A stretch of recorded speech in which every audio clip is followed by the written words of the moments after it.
الهجوم اللي وقع على السفارة المغربية في مدريد ماشي مجرد واحد الوقفة احتجاجية عادية. هذه كانت رسالة واضحة وفضيحة أخلاقية وسياسية قدام كاع الكاميرات. الرموز النازية اللي بانت تما والتحية اللي ممنوع في أوروبا أنها دار داك التحية ديال هتلر دارت علانية وتحت أنظار الشرطة الإسبانية.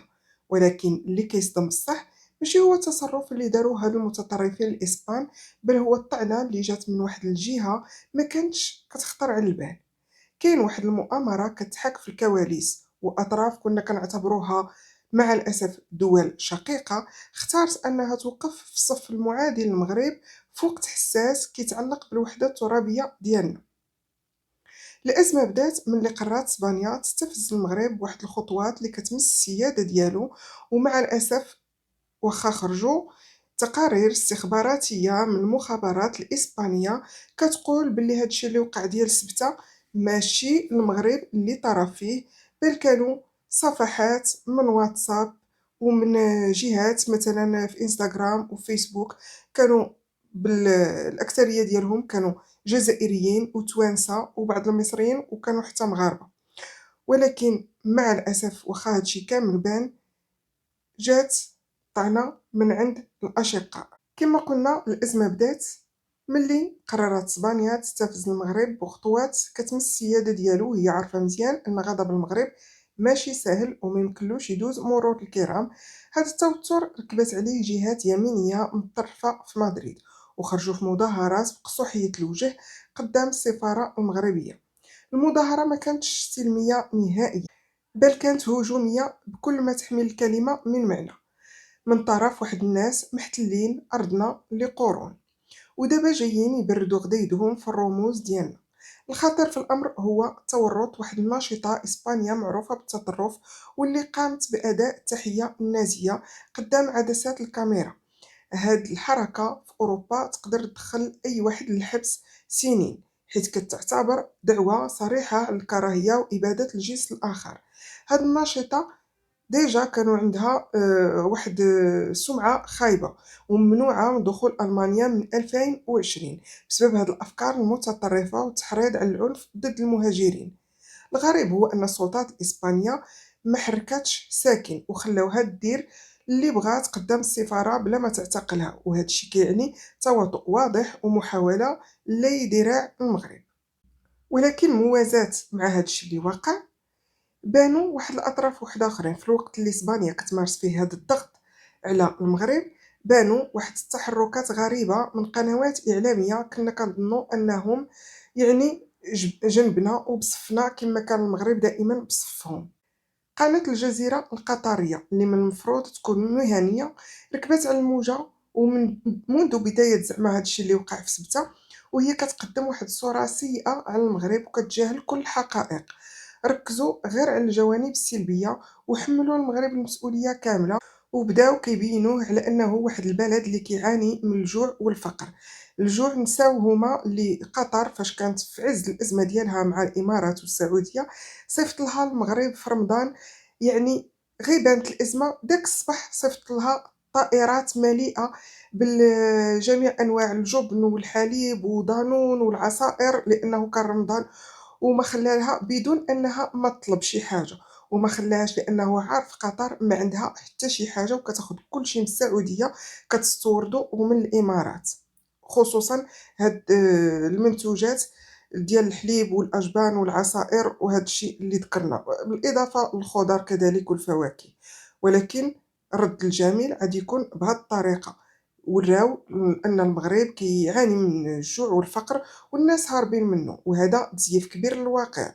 والدليل على هذا ان حتى فاش كانوا المغاربه راجعين من سبته وادعوا انهم يعني كلاو العصا وكان الجوع والعطش وحارباتهم كاع جراو عليهم تما القوات الإسبانية، نهائيا ما بينوش هادشي، بل بقاو مازال أكثر من 60,000 اللي رجعوا وهما بقاو كيبينوا دائما لداخل كيقول لك لا راه مازالين كاينين المغاربة هنا في سبتة وما بغاوش يرجعوا لبلادهم. الجزيرة سقطت في واحد الفخ ديال ازدواجية المعايير بشكل فاضح ومخجل، وصل بهم الأمر أنهم سماو سبتة ومليليا مدينتين إسبانيتين، وهذا الشيء كيتعتبر تملق وانبطاح كلي لإسبانيا على حساب الحق المغربي التاريخي. هاد القنوات تجاهلات تماما المجهودات اللي كيديرها المغرب في تدبير ملف الهجرة، وتجاهلات حتى العنف الكارثي اللي تعرضوا ليه الشباب المغاربة من طرف السلطات الإسبانية، اللي كلا فيهم كاين اللي كلا العصا، كاين اللي بقى بالجوع وبالعطش، راه حنا شفناهم كي خارجين. المغاربة ما موالفينش بالجوع والعطش، جلسوا نهار تما ما قدروش يصبروا تمو داخلين، بعكس الأفارقة والمصريين والجزائريين والتوانسة اللي بقاو جالسين تما صابرين حيت موالفين في بلادهم. المفارقة العجيبة هي الموقف ديال ملك المغرب تجاه هاد الدول في الأزمات ديالهم. جلالة الملك دائما كان كيعطي شيك على بياض للأشقاء الخليجيين بما فيهم قطر. هنا متنقصدوش شيك على بياض يعني فلوس، ولكن كان كيعطيهم أي حاجة محتاجين ليها في الأزمات ديالهم بحال مع إيران وغيرها. الملك قال جملة تاريخية: نحن مع الأشقاء الخليجيين فيما يرونه مناسبا، يعني حنا معاهم على طول الخط. وحتى فاش بدات هاد الحرب هادي ديال إيران اللي بدات ديال هاد العام، ما كنهضرش على ديال داك الصيف، كنهضر على هاد العام، فاش بدات الحرب مع إيران وأمريكان وبدات دول الخليج هي اللي كتاكل العصا وكتاكل الدق، لأن إيران ما قدراتش تواجه أمريكان مباشرة، فبدات كتبرد غدايدها في الخليج، ودول الخليج ما قدرات دير والو. ناضت المغرب وقالت أنها دائما مع الأشقاء الخليجيين وواقفة ضد إيران، في حين أن الجزائر اللي كتلعب على الوجهين ما هضرات، ما قالت حتى شي حاجة، ما قالت لا مع الخليجيين ولا مع إيران، بقات ضاربة الطم. هادي قمة الثقة والوفاء اللي المغرب كان كيدير في هاد الدول، انك تعطي الواحد الحق يقرر في بلاصتك حيت كتثق فيه واحد الثقة عمياء.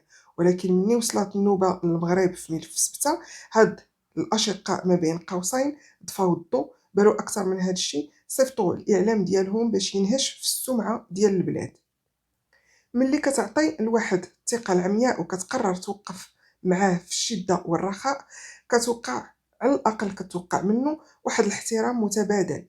ولكن اللي وقع مؤخرا قدام السفارة المغربية في مدريد واللي كديروا قنوات إعلامية كنا كنحسبوها شقيقة، كيبين باللي الخريطة السياسية تبدلات وباللي النية بوحدها ما بقاتش كافية في عالم المصالح. هاد الحكاية ماشي غير على احتجاج عابر، هذه واحد القصة ديال الطعن في الدار اللي جات يعني من عدة دول في وقت حساس، والمغرب كيدافع على الوحدة الترابية ديالو. الأزمة بدات ملي قررت إسبانيا تخرج عن النص وتستفز المغرب في ملف سبتة، وهي عارفة مزيان بلي غضب المغرب ماشي ساهل. هاد التوتر ركبات عليه جهات يمينية متطرفة في قلب مدريد، وهاد الناس خرجوا بقصوحية الوجه كبيرة، وبدل ما يحترموا السيادة الدبلوماسية هجموا على السفارة المغربية في مشهد صادم. هما عارفين أن بزاف أن صافي داكشي اللي دخل من المغرب راه رجع، خرج وجا للمغرب، ولكن اللي بقاو تما راهم بقاو تما أفارقة ومن دول عربية. المظاهرة ما كانتش سلمية كما قلنا نهائيا، والخطر هو أنه داروا فيها رموز اللي كتعبر على النازية، وهذا الشيء ممنوع بتاتا في القانون الأوروبي، ويقدر يعرض الواحد للحبس سيني. وهنا كيبدا واحد السؤال حقيقي: على الشرطة الإسبانية ما تدخلاتش وهي كتشوف خروقات قانونية وأخلاقية واضحة؟ ياك قلتيو المخابرات الإسبانية ديالكم برأت المغرب ولقات بأنه ما دايرش مؤامرة ضدها، وأن هذا الشيء جاي من جهات وحدة أخرى سميتيوها نتوما على حد القول ديالكم أنها مافيا الهجرة، ولكن تأكدتيو بأنهم جايين من أرقام جزائرية وتونسية. إسبانيا بغات تستعمل هاد البلطجة باش تضغط على المغرب وتبرد غدايدها فيه بسبب الموقف المغربي الصارم في ملف الثغور المحتلة.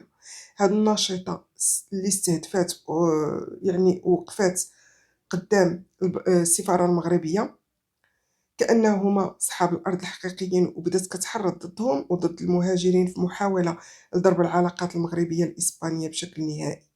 ولكن الصدمة كما قلنا راها كتبقى دائما مني العرب والأشقاء اللي كنا كنحسبوهم أشقاء كتجي من عندهم، جات كما قلنا الضربة من الدوحة. في الوقت اللي المغرب محتاج فيه أنهم الأشقاء اللي كان كيعتبرهم دول شقيقة جات من عندهم الضربة.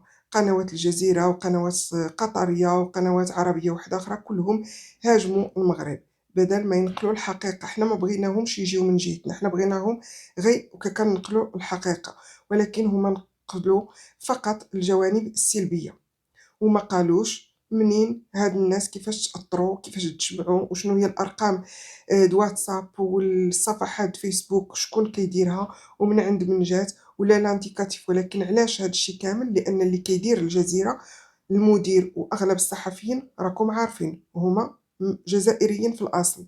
هاد القنوات تجاهلت تمامًا المجهودات الجبارة اللي كيديرها المغرب في ملف الهجرة، وتجاهلات حتى العنف اللي تعرضوا ليه الشباب المغاربة من طرف الأمن الإسباني.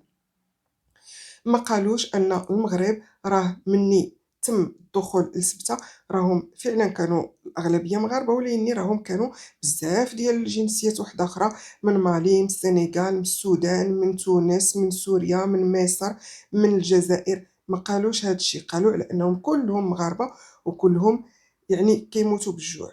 ما قالوش أنهم المغرب سنين وسنين وهو هاز هاد الجنسيات عنده، هاز إفريقيا كاملة عنده، ودابا مني دخلوا ما قالوش على أنهم رجعوا المغاربة.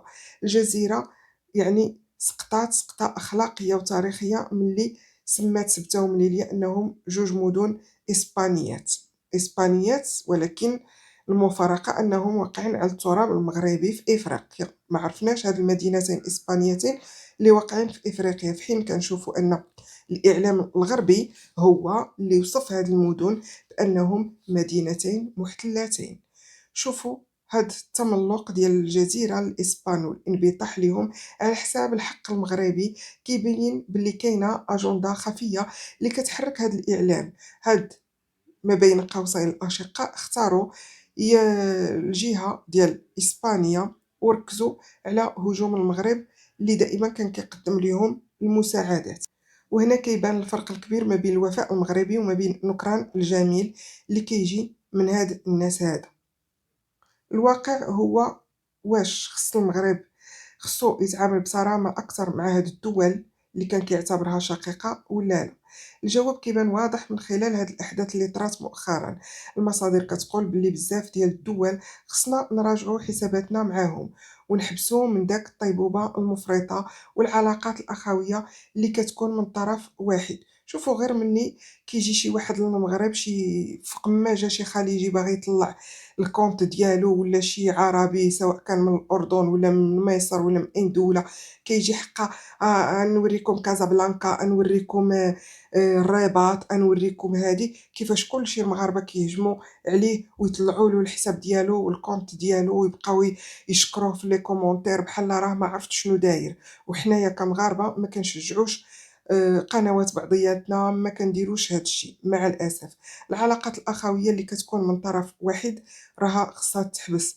القوة دابا ولات هي باللغة اللي كيفهمها العالم، والسيادة ديالنا والوحدة الترابية ديالنا ما فيهاش شي حب بدون مقابل، وما كتقبلش المساومة.